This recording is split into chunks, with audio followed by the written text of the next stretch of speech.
Okay, we are in 11 honors, and we're about to read the last chapter of Dr. Jekyll, Mr. Hyde. Jeff, you may begin. I was born in the year 18 to a large fortune, endowed besides with excellent parts, inclined by nature to industry, fond of the respect of the wise and good among my fellow men, and thus, as might have been supposed, with every guarantee of an honorable and distinguished future. And indeed, the worst of my faults was a certain impatient gaiety of disposition, such as has made the happiness of many, but such as I found it hard to reconcile with my imperious desire to carry my head high, to wear a more than commonly grave countenance before the public. Hey, would you underline something where he says,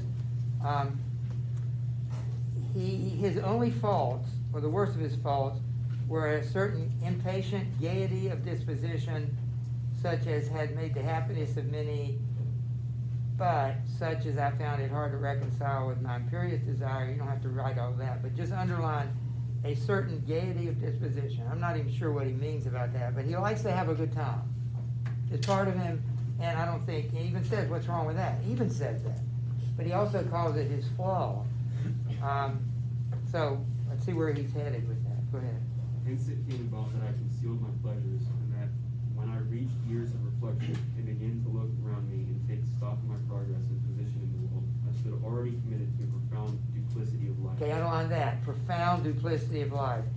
See, this book is about the inner person, and he was not ashamed of his inner person, but he didn't want anybody to know about it. And so he found that he couldn't let people know who he really was.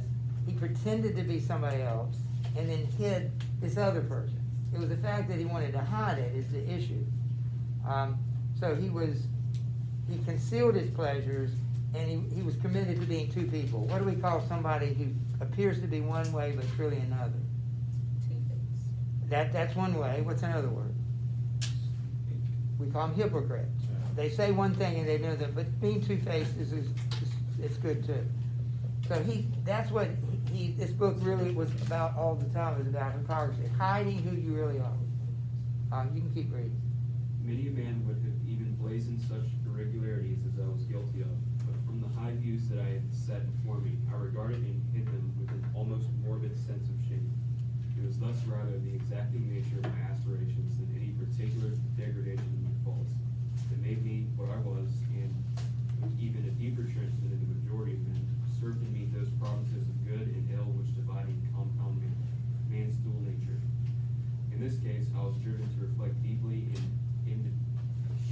inveterately on that hard law of life, which lies at the root of religion and is one of the most plentiful springs of distress.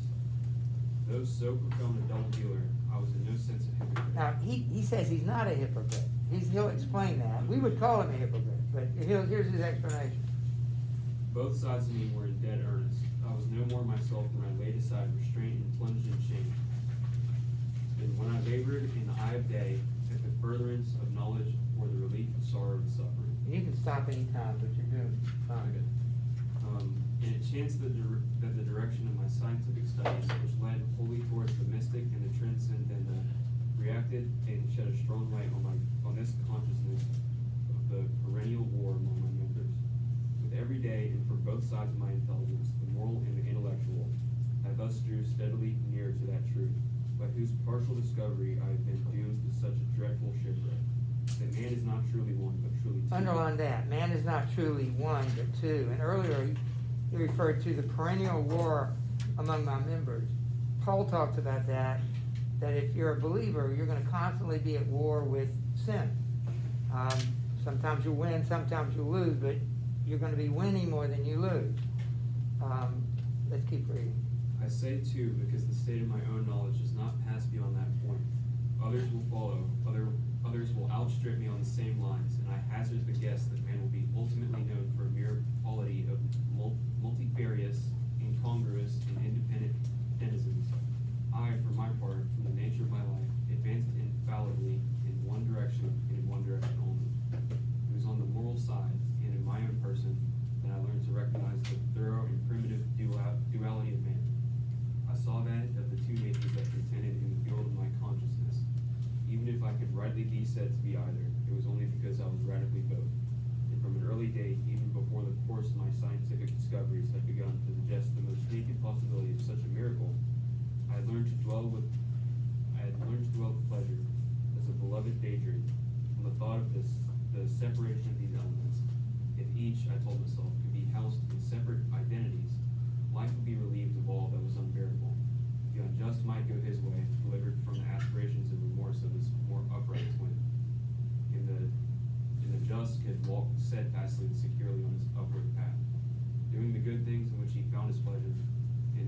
exposed to disgrace and penitence by the hands of this extraneous evil. It was the curse of mankind that these incongruous faggots were thus bound together, that in the agonized womb of consciousness, these polar twins should be continuously struggling. How then were they disassociated? Okay, so the issue was he was two people. He liked that, and I guess he would call it immoral. He liked being immoral, but he liked people thinking that he was a great guy, respectable. And so what did he dream of? The perfect situation, if I could be both of these people, if I could be immoral, enjoy the pleasures of life immorally, and be respectable. So what did he end up doing? You know what he ended up doing, but what would make that perfect? If he could, what would allow him to do both? Distill out and then separate those two. Exactly, create two of them. And anytime he wanted to, he could do the immoral because he's a completely different person. That's not Jekyll. He doesn't even look like Jekyll. He's short. Jekyll's tall. And then when he wanted to be Jekyll, he turned back into Jekyll. He could be the respectable doctor. And he could be both. He wasn't really ashamed anymore of the immoral. He just didn't want to get caught. And he wasn't, but he still liked being thought of. So it's impossible to do that. Paul talks about that in Romans 8. You are two people. That's you. That's me. What he just described. But there's no peace.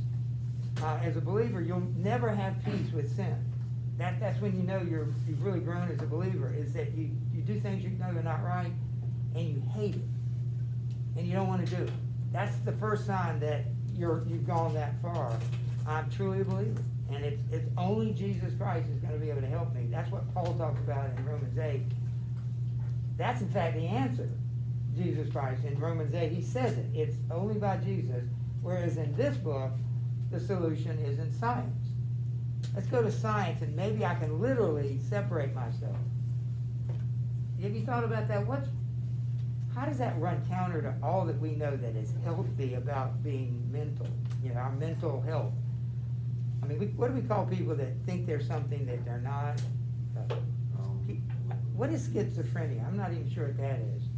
You've heard of schizophrenia? Yep. I've always associated that with somebody, having a dual personality. I'm not sure that's what that is, but I know there are people that think they are somebody else. That's not healthy. Let's see. Thank you for doing that, Hartley. I was so far in my reflections when, as I have said, a side light began to shine upon the subject from the laboratory table. I began to perceive more deeply than it has ever yet been stated. The trembling Or immateriality, maybe. the mist-like transience of this seemingly so solid body in which we walk as tired. Certain agents I found to have the power to shape and pluck back that fleshly vestment, even as a blind wind must toss the curtains of a pavilion. For two good reasons, I will not enter deeply into the scientific branch of my profession. First, because I have been made to learn that the doom and Burthen is an old word for burden. burden of our life is bound forever on man's shoulders,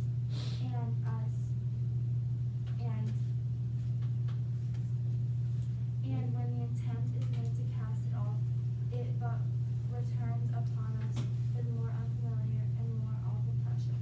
Second, because as my narrative will make, alas, too evident, my discoveries were incomplete. Enough then that I not only recognize my natural body from the mere aura and effulgence of certain of the powers that made up my spirit, but managed to compound a drug by which these powers should be dethroned from their supremacy and a second form and consciousness substituted. Nonetheless, natural to me because they were the expression and bore the stamp of lower elements in my soul. So why does he not tell us in the book how he did it? Like, why doesn't he go into some detail? Well, I mixed this, and I put this in there, and I put this in there. Yeah. Because he doesn't want somebody else to replicate it. Right, and of course, the other reason is, there is no such thing. It's all made up to begin with, but you're right. Remember what Frankenstein said? He said the same thing. He said he didn't want to tell the reader or the listener, which was Walton, how he was able to create human life, because it was dangerous. Are you aware, I'm sure you are, you could get online and learn how to do anything. I mean, people have gotten online and learned how to make, I mean, you could probably learn how to make an atomic bomb. You couldn't get your hands on Why one. don't you look at me for that? Do you have a book on I do. Thank you. Should we be worried? Yes. Yeah. No, not you. Stop on there. Not Very. yet. No, I don't. He's the last, I'm out. Wearing a hat is why. Yeah, you're gonna blow us up. Alistair, no, you're kidding. He's the last guy I would expect to be. No. And I mean, He's the best. We love you, April man. Fool's, he's the last guy. Just shoot me. anyway, April Fool's, yeah. I'm not gonna do you have your hand up. anything. Yeah, I quickly Googled schizophrenia. Thank you. It's the definition is a long-term mental disorder of a type involving a breakdown in the relation between thought, emotion, and behavior, leading to faulty perception, inappropriate actions and feelings, withdrawal from reality and personal relationships into fantasy and delusion, and a sense of moral fragmentation. Yeah, well, it's sort of what we said, isn't it? That you hear voices in your head. That's one of the symptoms, actually. Yeah, you actually act on those things. You know, when you get to be 97, we have a 97-year-old living with us, he has dreams, and he believes them. Last night, in the middle of the night, he got up, and I found him standing there, and he said, "Are they still back there? I've heard he came in and got me," or she came in and got me. Boy, Sandra's here, she's asleep, and I'm right here, there's nobody else here. But it was a dream, but he believed it. I think that's probably part of Alzheimer's, and it's weird when people that are normally just your father-in-law, they begin to hear things or see things. Now his is not when he's awake. His are most, you know, he dreams it. He just can't tell the difference sometimes, and that's sad to see. But you know, you kind of play. You sometimes you just say no, he's not there. Sometimes you don't tell him it's a dream. Sometimes you just say no, they left. You know, it would be more confusing to explain it than to just go along with it. That's what some of the experts will tell you. It's like this 10-hour album that's supposed to like simulate like dementia, An album? What do you mean? like a collection of like music, Oh, and it's crazy. Like it starts off like really like normal, and it's like old music or whatever, but then like before you even know it, by the end of it, it's like super like distorted. It's really well, you don't want it, and I don't want it.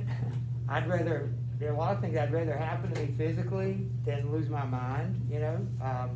And I think I would say you probably should feel that way too. I think as long as you keep your mind, you're okay. You can be physically healthy and then things aren't going right up here.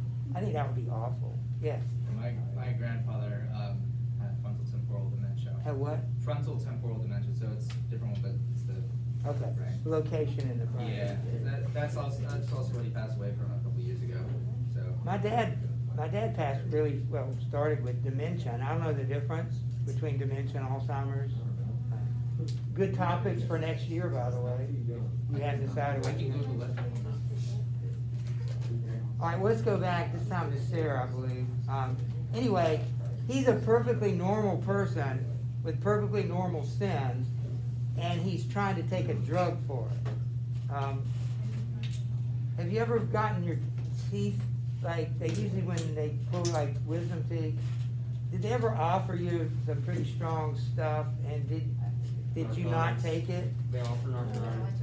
They offer narcotics, but my mom was like, no way. Right. Yeah, I took one and didn't take it for getting to sleep. I'm gonna take all of them. Don't. Yeah, It I makes you think feel that's so what we're weird. saying. That's the point. Do you have any left over? No, I think they're all expired by now. I don't understand. Yeah, my point is, sometimes a pill is not the solution. Sometimes it has to be, but a lot of times it's not. Just take 600 grams of moonshine. All right, Sarah. All right, guys, let's see what we got here. I hesitated long before I put this theory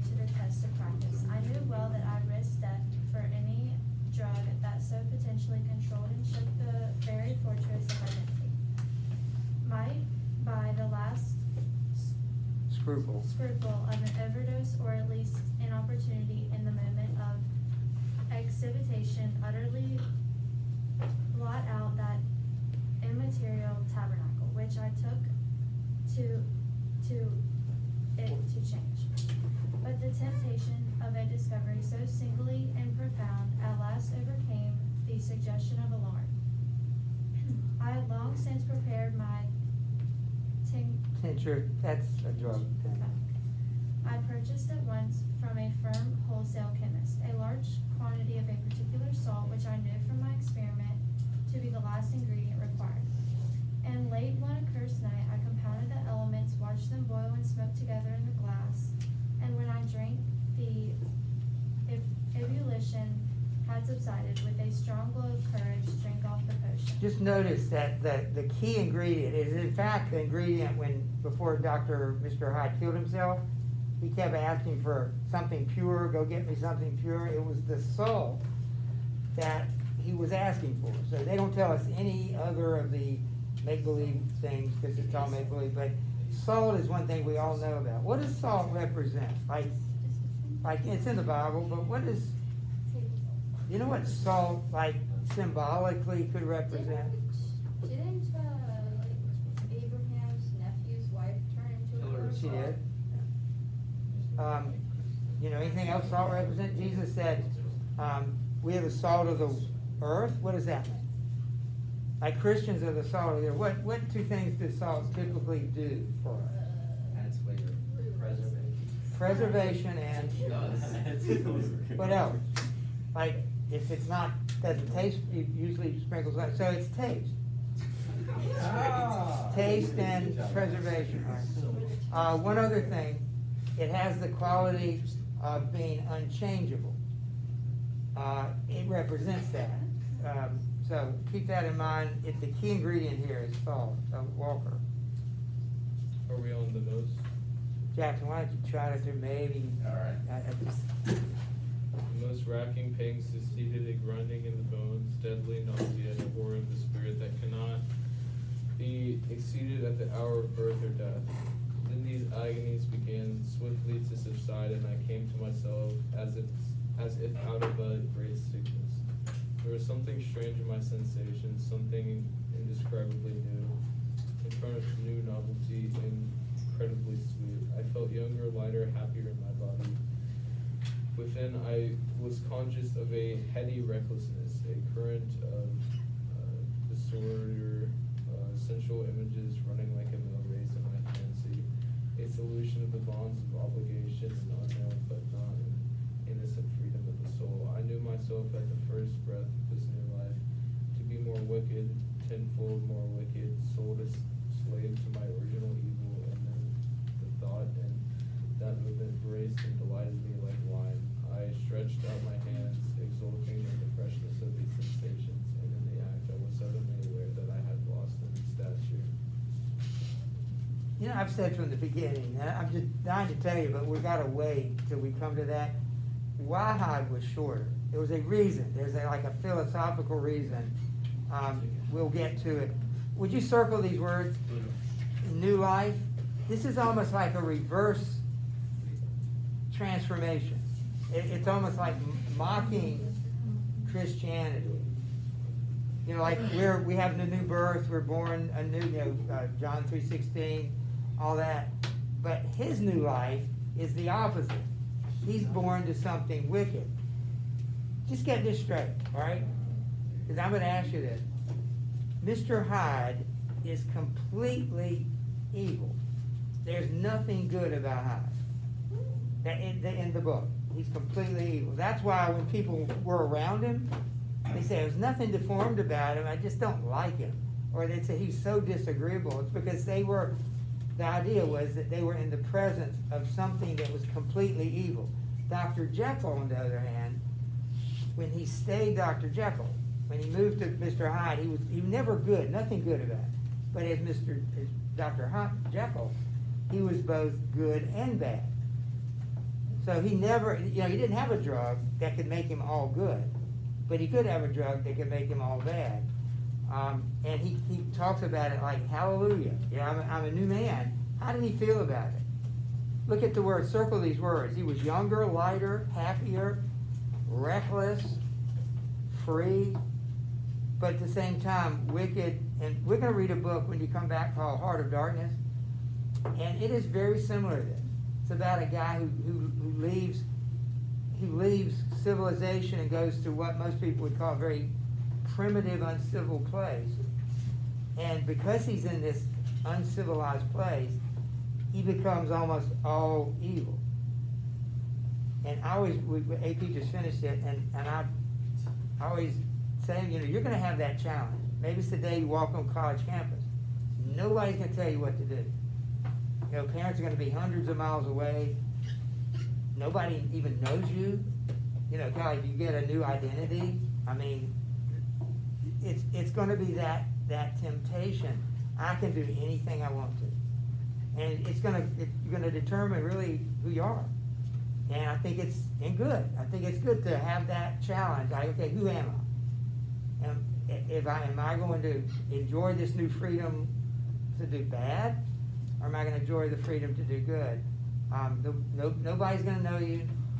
It's Dr. Jekyll and Mr. Hyde. You'll be like Mr. Hyde. He felt new and he felt wicked. Did you finish reading? Yeah. Okay, would you read the next paragraph? There was no mirror. Page 64. There was no mirror. Yeah, go.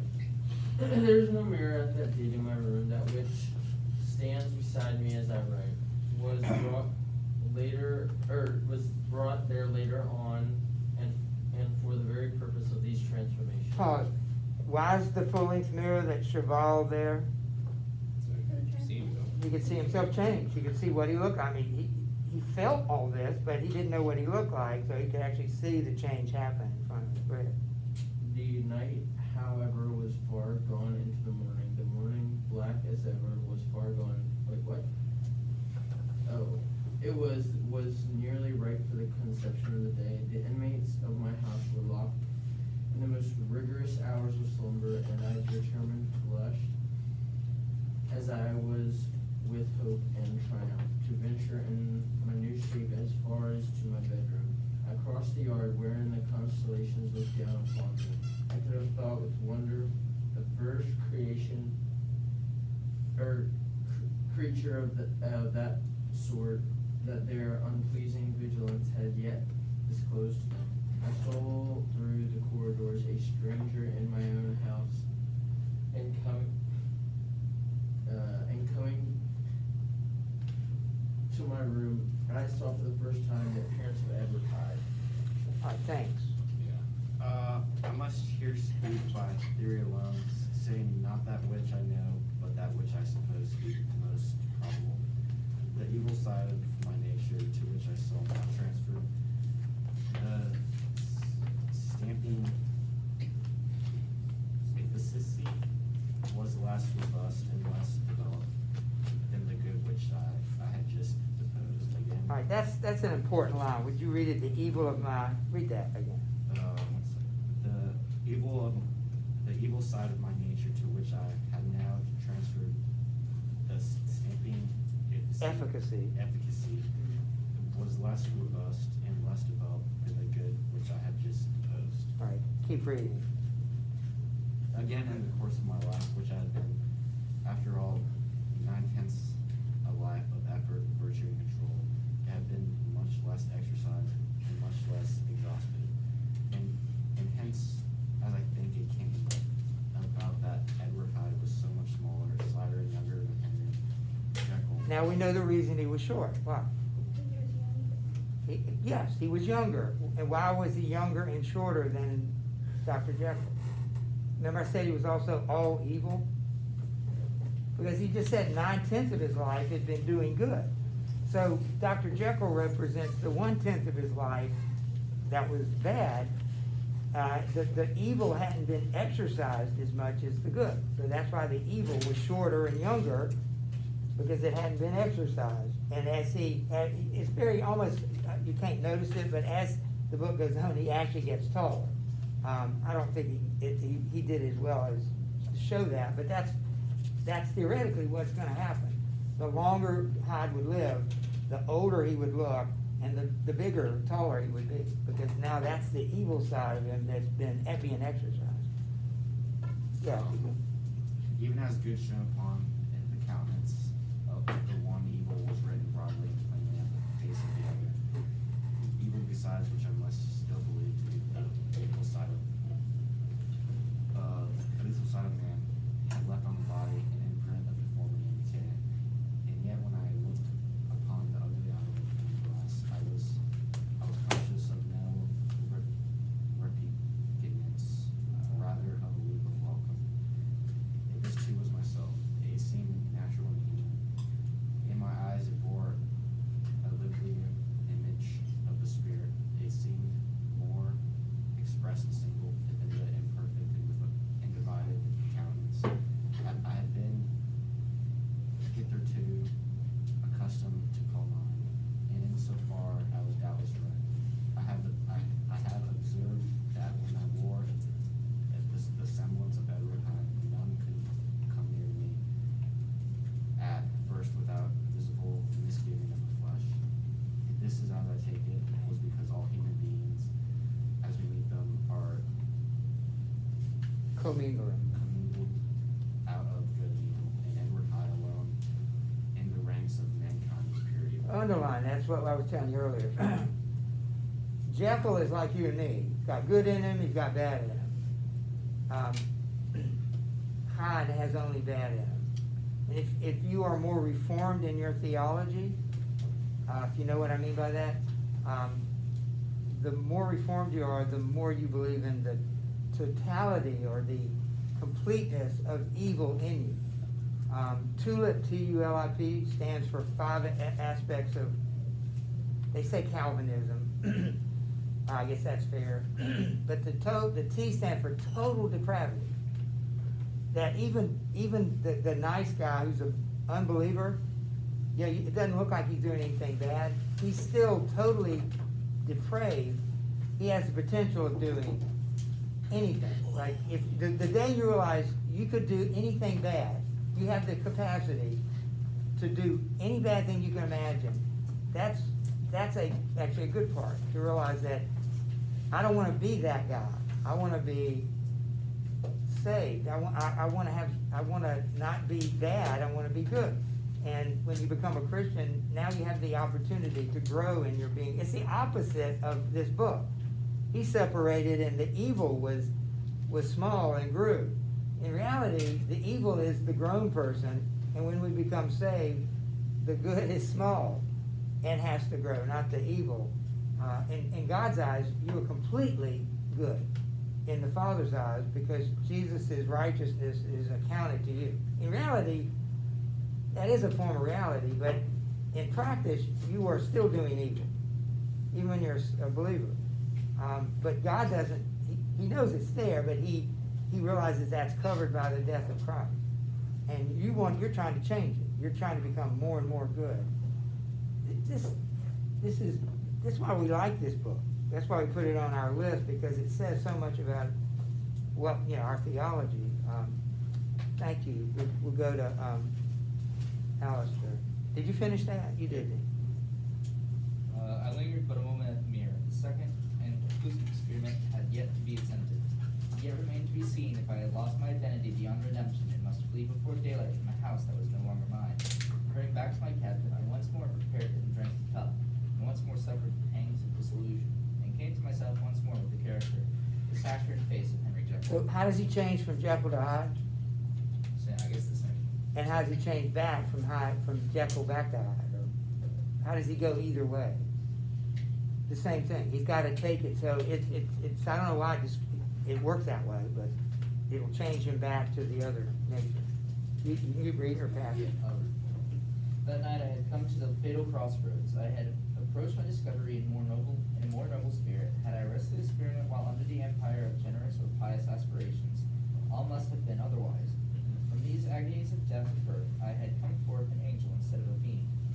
The drug had no discriminating action. It was neither diabolical nor divine, but it shook the doors of the prison house of my disposition, like the castles of Philippi, which stood within stood within ran forth. At that time, my virtue slumbered, my evil, kept awake by ambition, was alert and swift to seize the occasion.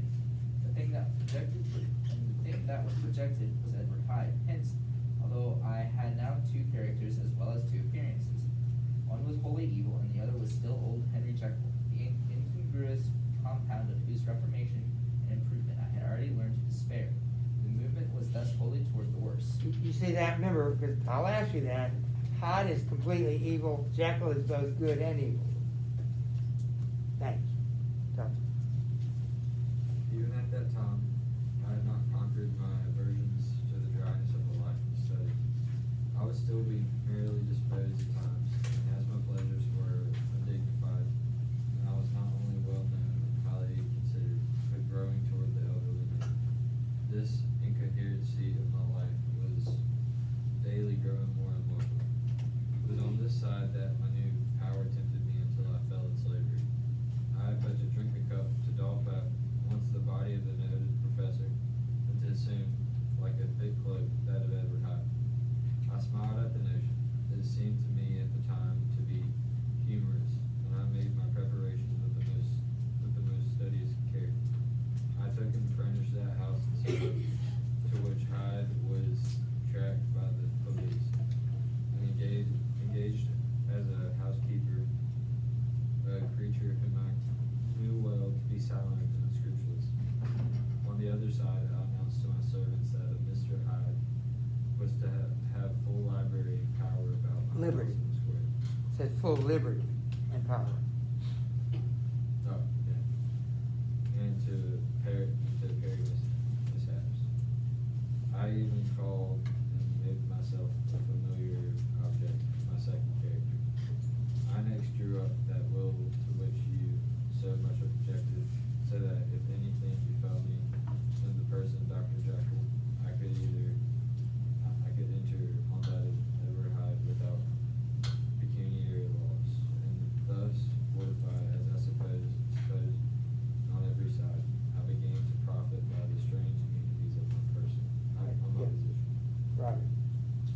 And then before higher progress to terms that I think of, while their own personal reputations sat under shelter, I was the first that ever did so for his pleasures. I was the first that applauded their public eye when he lived general respectfully, and in a moment, like a schoolboy, strip off these limits and spring headlong into the sea of liberty. But for me, in my impenetrable mantle, this safety was, think of it, I did not even exist. Let me but escape into my laboratory door. Give me but a second or two to mix the shallow. And swallow. Yeah, swallow. Swallow the drop that I always stand for. And whatever he had done, Edward Hyde would pass away like the stain in the breath upon the mirror, and there in his stead, quiet at home, trimming the midnight lamp in his study, a man who could afford to laugh at suspicion. So Hyde could commit murder, as he did, and completely disappear. There is no Hyde. Because he's turned back into Jekyll. And you'd never guess Jekyll was Hyde, so that gave him a lot of pleasure. So, The pleasures which I made haste to seek in my disguise were, as I have said, undignified. I would scarce use a harder term, but in the hands of Edward Hyde, they soon began to turn toward the monstrous. When I would come back from these excursions, I was often plunged into a kind of wonder at my vicarious depravity. This familiar that I called out of my own soul and sent forth alone to do his good pleasure was a being inherently malign. and villainous. His every act and thought centered on self, drinking pleasure with bestial avidity from any degree of torture to another. Relentless, like a man of stone, Henry Jekyll stood at times aghast before the acts of Edward Hyde, but the situation was apart from ordinary laws, and insidiously relaxed the grasp of conscience. It was Hyde, after all, and Hyde alone, that was guilty. Jekyll was no worse. He woke again to his good qualities, seemingly unimpaired. He would even make haste where it was possible to undo the evil done by Hyde, and thus his conscience slumbered. Into the details of the infamy at which I thus combined, for even now I am scarce granted no design of entering, I mean but to point out the warnings and successive steps by which my chastisement approached.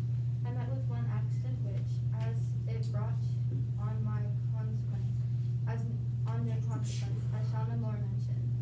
As an act of cruelty to a child aroused against the anger of a passerby, whom I recognized the other day in the presence of your kinsman, the doctor and the child's family joined him. There were moments when I feared in my life, and at last, in order to pacify their too just resentment, Edward Hyde had to bring them to the door, and pay them in check drawn the name of Henry Jekyll. But this danger was easily eliminated from the future by opening an account at another bank in the name of Edward Hyde himself. And when, by sloping my own hand backward, I had supplied my devil with a signature, I thought I saw beyond the reach of fate. Thank you, Jameson. Where are we? Some 2 months before 68. Some 2 months before the murder of Sir Danvers, I had been out for one of my adventures, had returned at a late hour, and woke the next day in bed with somewhat odd sensations. It was in vain I looked about me, in vain I saw the pieces of furniture and tall proportions of my room in the square. In vain did I recognize the pattern of the bed curtains and the design of the mahogany frame. Something still kept insisting that I was not where I was, that I had not wakened where I seemed to be, but in the little room in Soho where I accustomed to sleep in the body of Edward Hyde. I smiled to myself, and in my psychological way began lazily to inquire into the elements of the solution. Occasionally, even as I did so, dropping back into the comfortable morning doze. I was still so engaged when, in some of my more wakeful moments, my eyes fell upon my hand. Now the hand of Henry Jekyll, as you may have often remarked, is professional in shape and size. It is large, firm, white, and comely. But the hand which I now saw clearly enough, in the yellow light of a mid-London morning, lying half shut on the bedclothes, was lean, corded, knuckly, of a dusky pallor, and thickly shaded with a swart growth of hair. It was the hand of Edward Hyde. Thank you. Julia, would you just read a few sentences there? Shall this do the entire paragraph? No, just about halfway down on 68. I must have stared. I looked and stared upon it for near half a minute. Something that I was in the mere stupidity of wonder, and terror woke up in my breast as sudden and startling as a crash of cymbals, and bounding from my bed, I rushed to the mirror. At the sight that met my eyes, my blood was changed into something exquisitely thin and icy. Yes, I had gone to bed Henry Jekyll and awakened Edward Hyde. We'll stop right there. That's the problem. Now he changes without taking the medicine, the drug. He's lost control of becoming Mr. Hyde. That's the way it is with these things. We're gonna wait just a second, but hope you have a great weekend. Next week, we'll pick it up there when we come back.